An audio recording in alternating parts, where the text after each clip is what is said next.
예수님께서 40일 동안 금식하신 이후에 광야에서 마귀에게 시험을 받으셨죠. 세 가지 시험을 받으셨는데 교회를 다니는 분들이라면 이 말씀에 대해서 다들 잘 알고 계실 것입니다. 제가 작년에도 이 본문을 갖고 설교를 했었고요. 근데 하나님께서 제 마음에 이 본문을 가지고 다시 설교하라 하는 마음을 주셔서 오늘 이 본문을 갖고 다시 한번 말씀을 전합니다. 마귀의 시험을 좋아하는 사람은 아무도 없겠지요. 아무도 좋아하지 않습니다. 그런데 마귀는 언제 우리에게 찾아올지 아무도 모르죠.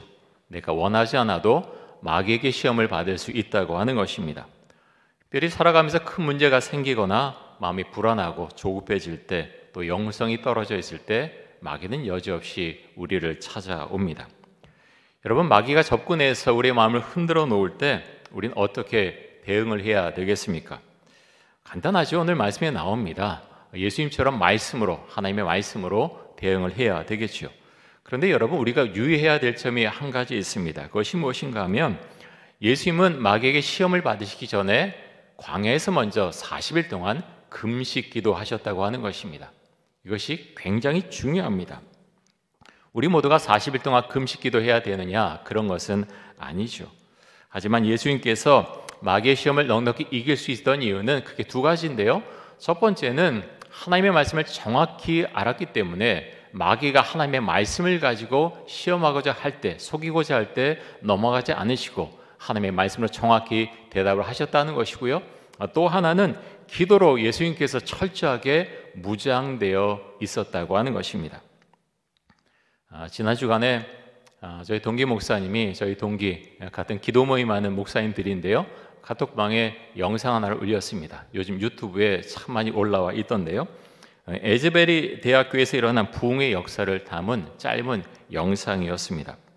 무슨 내용인가 해서 제가 들어가 봤는데요, 저는 그 영상 보면서 참 가슴이 참 많이 뛰는 것을 느꼈습니다. 참 감동이 됐고요, 너무나 기뻤고, 참 미국이 아직 살아있구나, 영적으로 살아있구나 하는 것을 보면서 참 기뻤습니다.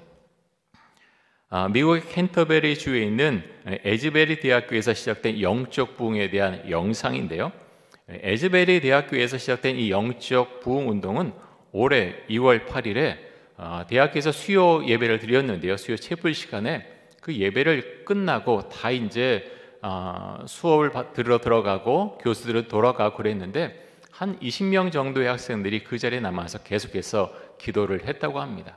근데 기도할 때 성령의 임재가 임했다는 거예요. 수명의 학생들에게 그 임재가 너무나 강력해서 그 학생들이 다시 여기저기로 메신저를 이용해서 성령의 임재에 대해서 알리기 시작했고, 학생들과 교수들이 다시 와서 기도하기 시작했습니다. 그리고 기도하고 찬양하면서 그 은혜가 너무나 충만해서 예배와 찬양과 기도가 계속해서 이어졌는데 자그마치 2주 동안 이어졌다고 합니다.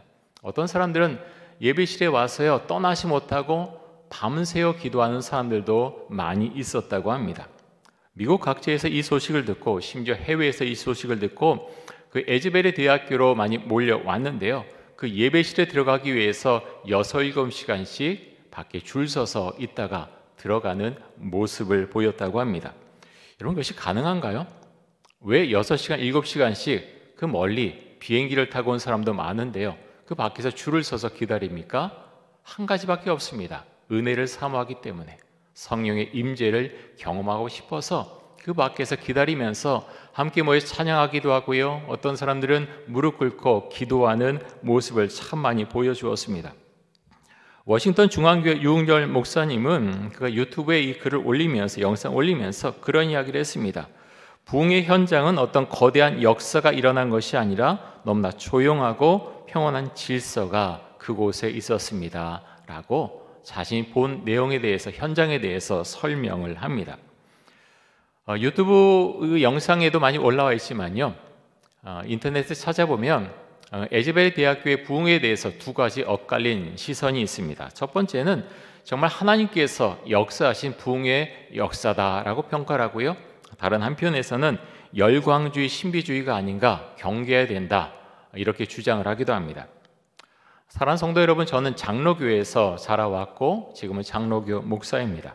하지만 저는 에즈베리 대학교에서 일어난 그 부흥의 역사를 폄하하고 싶은 생각이 조금도 없습니다. 에즈베리 대학교 학생들은요, 부흥을 계획하지도 않았습니다. 이를 통해서 뭔가 알려야 되겠다 하는 생각도 전혀 없었습니다. 다만 성령께서 이들이 기도하는 가운데 임재하신 것입니다. 기도하게 하셨고 회개하게 하셨고 찬양하게 하셨습니다. 사랑하는 성도 여러분, 저는 이 영상을 보면서 하나님, 우리 교회도 이 은혜를 주옵소서, 저는 그렇게 기도를 했습니다. 사랑하는 성도 여러분, 우리 교회 가운데 그런 은혜가 임하기를 간절히 원합니다. 오늘 이제 신우섭 집사님이 기도하면서 우리 교회 학교 자, 무엇을 해야 될지 비전을 달라고 말씀하셨는데, 비전이 무엇입니까? 비전은요, 기도할 때 생깁니다. 교사들이 모여서 기도할 때 생깁니다. 걱정하고 생각하고 아무리 해봤자 아무런 것도 사실 떠오르지 않습니다. 모여서 기도할 때 주님께서 말씀하십니다. 여러분, 비전이 무엇입니까? 비전은요, 하나님께서 우리 심령 가운데 주시는 것인데 말씀과 기도를 통해서 우리에게 주십니다. 찬양대가 모여서 기도할 때, 교사들이 모여서 기도할 때, 청년들이 모여서 기도할 때 비전을 주십니다. 하지만 기도하지 않을 때 아무것도 보이지 않습니다. 심지어 기도하지 않을 때 불평과 불만을 가진 사람들이 자꾸 나오게 되죠. 하지만 기도할 때 그 불평과 불만이 감사로 바뀌게 되고요, 찬양으로 바뀌게 됩니다. 그리고 비전이 보이기 시작하고 명확해지기 시작하고 그것을 실천에 옮기기 시작합니다. 사랑하는 성도 여러분, 4월부터 우리 교회는 금요일에 목장 교회 모임을 가지려고 합니다. 이 또한 성령의 이끄심입니다. 하나님께서 이 전국의 목장 교회를 통해서 이루고자 하시는 것을 저는 정말 보고 싶습니다. 함께 모여 기도하는 것, 예수님을 믿는 사람이라면 너무나 당연한 것이죠. 목장교회에 모여서 기도하고, 우리가 주일에 이렇게 예배드리면서 기도하고, 수요 예배 때 모여서 기도하고, 새벽에 기도하고, 가정에서 또 기도하는 것, 그리고 어떤 예배 시간이 아니더라도 정말 주의 임재를 사모해서 교회에 와서 기도하는 것, 기도원에 가서 기도하는 것 너무나 당연하고요, 주님께서 우리의 그런 모습을 정말로 원하십니다. 사랑하는 성도 여러분, 우리 교회가 정말 말씀과 기도로 충만한 그런 공동체가 될 수 있기를 간절히 원합니다. 여러분 모두가 말씀과 기도로 충만한 그런 믿음의 사람들이 될 수 있기를 간절히 원하고 축복합니다. 여러분 아멘이시죠? 네, 아멘 한번 해보십시오. 여러분이 말씀과 기도로 충만한 사람들이 될 수 있기를 간절히 원하고 축복합니다. 예수님께서 마귀의 시험을 이길 수 있었던 이유는 크게 두 가지인데요, 이미 말씀드렸지만 예수님은 하나님께 간절한 마음으로 40일 동안 금식 기도를 하셨습니다. 영성이 충만했다는 거죠. 두 번째는 하나님의 말씀으로 무장되어 있었습니다. 그래서 마귀의 시험을 이길 수 있었죠. 마귀가 하나님의 말씀으로 예수님을 유혹했지만 예수님은 하나님의 말씀을 정확히 알고 계셨기 때문에 마귀의 유혹에 넘어가지 않으셨습니다. 여러분, 아직도 우리 교회에서 많은 분들이 1:1 성경 공부를 하자고 하면 아무 대답도 하지 않으십니다. 다음에 할게요 라고 말씀하신 분들도 많이 있죠. 왜 그렇습니까? 저는 크게 두 가지를 보는데요, 첫 번째는 성경 공부에 대한 두려움이 있다라는 생각이고요, 두 번째는 우리 교회에 나타나는 영적인 흐름에 분명히 문제가 있다라고 생각합니다. 여러분, 교회는요 어떤 흐름입니다. 영적 부흥도 흐름인데요, 성령님께서 그것을 주관하시는 거죠. 그래서 우리에게 좀 더 많은 기도가 필요하고요, 시간이 없어서 성경 공부를 못하는 것이 아니고 어떤 두려움 때문에 성경 공부를 못하는 것도 아닙니다. 다만 영적인 흐름에 문제가 있고 내 안에 성령께서 말씀하시고 이끄시는 것, 그래서 순종하고자 하는 마음이 너무나 적고 부족하기 때문에 하지 못하는 거죠. 여러분, 우리 교회에서 하고 있는 1:1 성경 공부, 가장 기본적인 성경 공부입니다. 세 가지 반 마치면 다 할 수 있습니다. 누구나 할 수 있죠. 왜 겁을 먹고 두려워하면서 성경 공부를 안 하는지 이유를 잘 모르겠습니다. 사랑하는 성도 여러분, 1:1 성경 공부에 대한 그런 권함이 있을 때 거절하지 마시고요, 다 참여하시기 바랍니다. 또한 우리는 큐티를 해야 되겠지요. 큐티 할 때 그 말씀이 나의 것이 됩니다. 성경 통독도 너무너무 중요합니다. 그런데요, 큐티라면은 성경 통독을 할 때는 알지 못했던 것을 깊이 있게 볼 수 있습니다. 하나님께서 나에게 무엇을 말씀하시는가, 하나님의 마음을 그 가운데서 꿰뚫어 볼 수 있는 은혜가 큐티를 통해서 임합니다. 여러분, 말씀을 알아야 그 말씀을 가지고 기도할 수 있고요, 올바른 영성을 가질 수 있습니다. 여러분, 그래서 계속해서 권합니다. 큐티하시고요, 그리고 목장교회도 열심히 참여하시기 바랍니다. 이스라엘 백성이 출애굽한 이후에 광야에 머물게 되었을 때 이스라엘 백성은 계속해서 하나님을 원망하고 불평했는데요. 자, 민수기 11장 4절에서 6절까지 말씀 한번 보겠습니다.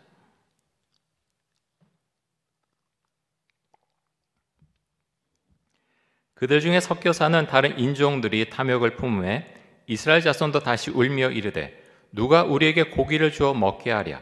우리가 애굽에 있을 때에는 값없이 생선과 오이와 참외와 부추와 파와 마늘들을 먹은 것이 생각나거늘 이제는 우리의 기력이 다하여 이 만나 외에는 보이는 것이 아무것도 없도다 하니, 다른 인종들, 그러니까 이방인들이 이스라엘 사람들과 같이 있었는데 그 사람들이 탐욕이 있었다는 거예요. 근데 그 탐욕이 이스라엘 사람들에게 전해졌다.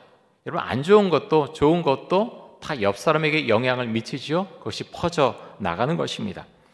하나님께서 이미 만나를 이스라엘 백성들에게 주셨습니다. 그런데요, 사람들이 마음에 가진 탐욕은 끝이 없지요. 만나로 배부르게 되었으면 참 감사합니다, 이를 찬양해야 되는데 그것이 아니라 이제는 먹을 고기가 없다라고 하면서 불평하지요. 하나님을 원망했고 모세를 원망했습니다. 이스라엘 백성의 마음에는 성령의 임재가 없었습니다. 여러분, 이렇게 불평하는 마음은요, 성령께 주시는 마음이 결코 아닙니다. 다른 사람들 충동하게 하고 하나님을 원망하게 하고 모세를 원망하게 하는 것, 그것은 하나님이 주신 마음이 아니라 마귀가 준 생각이죠. 여러분, 요즘 어떤 마음을 가지고 살고 계십니까? 내가 만약 불평하고 분노하고 우울감에 빠져 지내고 있다면 영성에 분명히 빨간불이 켜진 것이겠지요. 마귀는 이럴 때 우리를 찾아옵니다. 찾아와서 예수님을 시험했던 것과 비슷한 시험을 우리에게 하게 되겠죠. 여러분, 마귀의 시험에서 승리하려면 몇 가지를 분명히 갖고 있어야 되는데요. 첫 번째는 내가 그리스도인이라고 하는 분명한 정체성을 가지고 있어야 됩니다. 마귀는 오늘 시험해 보면 이 복음서마다 좀 순서가 좀 다르긴 한데요. 마태복음에 의하면 첫 번째, 두 번째 시험에서 예수님에게 이렇게 말하지요. 내가 만일 하나님의 아들이라면. 자, 마태복음 4장 3절입니다. 시험하는 자가 예수께 나와서 이르되 내가 만일 하나님의 아들이거든 명하여 이 돌들로 떡덩이가 되게 하라. 자, 마태복음 4장 6절도 똑같이 말하죠. 이르되 내가 만일 하나님의 아들이거든 하면서 말을 이어가지요. 마귀는요, 이미 예수님께서 하나님의 아들이신 것 너무나 분명하게 알고 있습니다. 그래서 접근한 거죠. 그래서 시험을 지금 하고 있는 것입니다. 그런데 마귀는 예수님의 정체성을 흔들 목적으로 내가 만약 하나님의 아들이라면 하면서 계속해서 말하면서 예수님의 자존심을 건드리고 또 예수님의 정체성을 흔들려고 합니다. 자신이 준 문제를 풀어보라고 그렇게 말하죠. 마귀는 여러분 우리에게도 동일하게 말합니다. 내가 정말 예수를 믿는 사람이라면 하면서 접근하고요. 내가 만일 목사라면, 내가 만일 장로라면, 내가 만약 권사라면, 내가 만약 안수 집사라면 하면서 우리에게 접근하게 됩니다. 우리의 자존심을 건드리고 우리의 정체성을 흔들려고 하죠. 여러분, 그럴 때 우리는 어떻게 대처해야 되겠습니까? 영적으로 무장되어 있어야 되죠. 예수님처럼 기도로 무장되어 있어야 됩니다. 그래서 안정된 가운데에서 마귀가 어떤 시험을 하더라도 우리는 그 시험을 넘어설 수가 있는 것이요. 여러분, 그래서 늘 제가 말씀드리지만 기도와 말씀 두 가지 가장 기본인데요. 너무너무 중요합니다. 그런데 교회 다니는 많은 사람들이 이것을 소홀히 하죠. 말씀과 기도로 우리가 무장되어 있지 않으면 마귀의 유혹을 이겨낼 수가 없습니다. 자, 두 번째, 마귀와의 싸움에서 승리하려면 지난번에도 말씀드렸는데요. 하나님이 나의 첫 번째가 되시는가? 하나님이 나의 첫 번째가 되시는가? 분명히 답할 수 있어야 됩니다. 마귀는요, 하나님을 첫 번째로 생각하지 않은 사람들을 우습게 여깁니다. 왜냐하면 그런 사람에게는 하나님의 능력이 나타나지 않기 때문에 그렇습니다. 하나님께서 나의 첫 번째가 되신다, 그 고백을 할 때요, 새로운 영적인 세계가 보입니다. 하지만 그 고백을 하지 못하고 머뭇머뭇거릴 때 잘못하면 마귀의 유혹에 넘어갈 수 있다고 하는 것입니다. 두 번째 이어지는 그런 말씀인데요. 마귀와의 싸움에 승리하려면 영적인 사람이 되어야 됩니다. 마귀의 싸움은요, 눈에 보이지 않는 싸움이죠. 우리는 영적으로 무장되어 있어야 합니다. 에베소서 말씀 한번 보겠습니다. 에베소서 6장 11절에서 13절까지 말씀입니다. 우리 말씀 같이 한번 읽습니다. 마귀의 관계를 능히 대적하기 위하여 하나님의 전신갑주를 입으라. 우리의 씨름은 혈과 육을 상대하는 것이 아니요 통치자들과 권세들과 이 어둠의 세상 주관자들과 하늘에 있는 악한 영들을 상대함이라. 그러므로 하나님의 전신갑주를 취하라. 이는 악한 날에 너희가 능히 대적하고 모든 일을 행한 후에 서기 위함이라. 아멘. 자, 마귀의 관계 대적하려면 어떻게 해야 된다고요? 하나님의 전신갑주를 입으라, 하나님의 전신갑주를 취하라라고 말씀하고 있습니다. 여러분, 하나님의 전신갑주가 무엇입니까? 에베소서 말씀에 의하면 진리의 허리띠를 띠고요, 또 의의 호심경, 의의 호심경은 이 가슴 쪽에 붙이는 거죠. 보호하는 것인데요. 의가 있어야 되고요, 또 평안의 복음이 준비한 신이 있어야 되고, 또 믿음의 방패를 들어야 되고, 구원의 투구를 쓰고, 또 성령의 검, 이 성령의 검은 하나님의 말씀이죠. 말씀이 있어야 공격할 수가 있다고 하는 것입니다. 그리고 마지막으로 무엇을 말씀합니까? 기도하라, 기도하라고 말씀하고 있습니다. 영적인 사람은요, 마귀를 두려워하지 않습니다. 마귀를 겁내지 않지요. 귀신을 겁내지 않습니다. 세상 사람들은 귀신을 겁낼 수 있지요. 뭐 드라마나 영화에 그런 거 많이 나오지 않습니까? 그런데요, 정말 영적인 사람은 귀신을 두려워하지 않습니다. 여러분, 귀신 있습니까? 없습니까? 성경 뭐라고 말씀합니까? 귀신이 있다라고 분명히 말씀하죠. 귀신이 있지요. 귀신이 있지만 영적인 사람은, 하나님께 붙들린 사람은 귀신을 두려워하지 않습니다. 우리가 하나님께 집중하기 원하는데요, 왜냐하면 하나님께 집중할 때 마귀를 대적할 수 있는 힘이 생기기 때문에 그렇습니다. 마귀에 대해서 너무 연구할 필요 없습니다. 하지만 성경 말씀 우리가 알아야 되겠지요. 그 가운데서 마귀가 어떤 자인가 하는 정도는 우리가 알고 있어야 되겠습니다. 마귀는 예수님에게 내가 만약 하나님의 아들이라면 내게 엎드려 경배하면 천하 만국과 그 영광을 주리라 라고 했습니다. 하지만 예수님은 마귀 유혹에 넘어가지 않으시죠. 자, 마태복음 4장 8절에서 10절까지 말씀, 이 말씀 한번 보겠습니다. 마귀가 또 그를 데리고 지극히 높은 산으로 가서 천하 만국과 그 영광을 보여 이르되 만일 내게 엎드려 경배하면 이 모든 것을 내게 주리라. 이에 예수께서 말씀하시되 사탄아 물러가라. 기록되었을 때 주 너의 하나님께 경배하고 다만 그를 섬기라 하였느니라.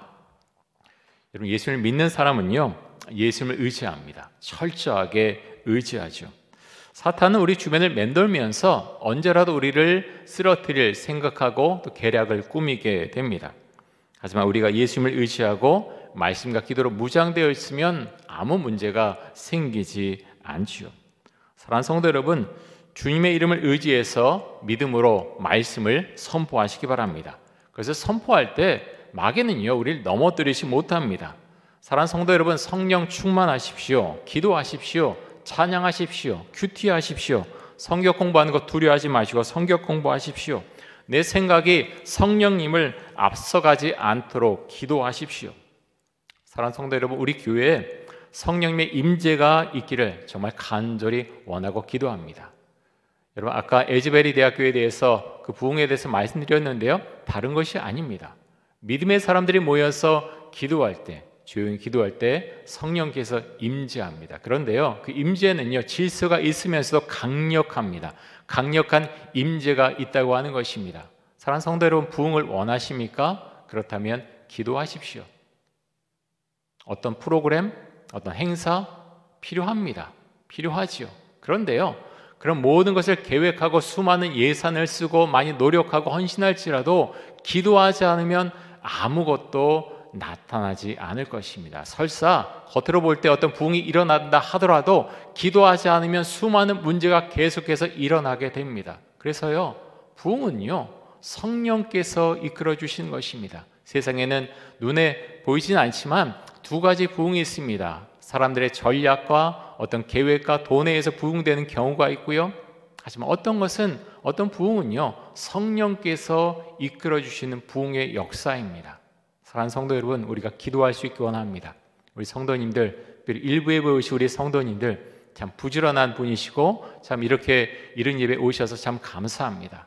여러분 기도하십시오. 내가 이렇게 예배 와서 주님 만족하고 감사하고 돌아갑니다. 거기서 그치는 것이 아니라 주님 제가 기도하기 원합니다. 기도자가 되길 원합니다. 기도에서 성령의 임재가 있는 그런 사람으로 살아갈 수 있기 원합니다. 우리 공동체에 기도가 임할 수 있길 원합니다. 성령께서 임재하시길 원합니다. 그 마음이 간절하고 이렇게 기도하는 분들이 한 번, 두 번 늘어갈 때 하나님 이 자리에 주의 성령께서 임재하시고 우리와 함께 하실 것입니다. 사랑하는 성도 여러분, 우리 교회가 가야 될 길이 아직 멉니다. 하지만 주께서 힘을 주시고 은혜를 주실 것입니다. 교회와 교회 문제, 여러 가지 생겨난 문제들 우리가 기도할 때 그 모든 것을 넘어설 수 있습니다. 예산이 그렇게 큰 교회처럼 많지는 않지만 하나님께 주신 은혜 가운데서 기도할 때 우리가 그 방법을 찾아 나갈 수 있습니다. 함께 기도하고 그 길을 우리가 일어나갈 수 있기 원하고요. 성령께서 우리의 교회를, 우리 공동체를 이끌어 주시고 인도해 주실 것입니다. 여러분의 가정 가운데도 성령 충만한 은혜가 있기를 간절히 원하고 축복합니다.